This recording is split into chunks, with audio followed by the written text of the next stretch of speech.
যারা কেউ এই ব্যানকে ডিফাই করে সভা সমিতি করতে চাবেন, ঝটিকা মিছিল করতে চাবেন, যাই করতে চাবেন, সেই ক্ষেত্রে আমাদের আইনের full force of the law apply হবে। শেখ হাসিনা যার বিরুদ্ধে ছেলে মেয়েদেরকে খুন করার অভিযোগ আছে, আপনি জানেন, ঢাকার বড় কসাই উনি, ওনার চেয়ে বাংলাদেশের বুচার অফ বেঙ্গল। তো উনি ওইখানে বসে কি করছেন বা কি নির্দেশ দিচ্ছেন সে অবশ্যই আমাদের মনিটরিংয়ে আছে।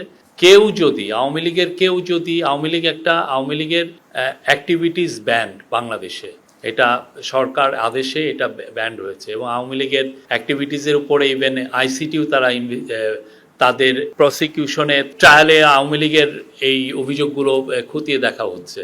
তো যারা কেউ এই ব্যানকে ডিফাই করে সভা সমিতি করতে চাবেন, ঝটিকা মিছিল করতে চাবেন, যাই করতে চাবেন, সেই ক্ষেত্রে আমাদের আইনের full force of the law apply হবে, কঠিনভাবে অ্যাপ্লাই হবে আইনের, এখানে কোনো ব্যত্যয় হবে না। এই জায়গায় এই গভর্নমেন্ট 1 ইঞ্চি কাউকে ছাড় দেওয়া হবে না।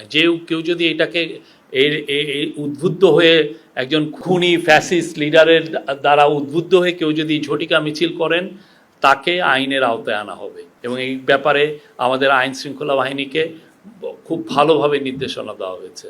আর উনি সোশ্যাল মিডিয়াতে অনেক প্রথম থেকেই তো আমরা দেখছি যে অনেক কথা বলছেন।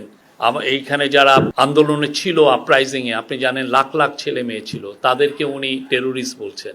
তো তার বিষয়ে আমাদের চিফ অ্যাডভাইজার যখন ইন্ডিয়ান প্রাইম মিনিস্টারের সাথে কথা বলেছিলেন, সেই বিষয়টা উঠেছিল।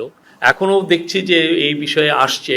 তো আমাদের এখন তো ট্রায়াল হচ্ছে, ভার্ডিক্ট হোক, তো ভার্ডিক্টের পরে এটা বিষয়ে আমরা আবার ইন্ডিয়ার সাথে এই বিষয়ে আমাদের ফরেন মিনিস্ট্রি আবার এই বিষয়টা তুলবে।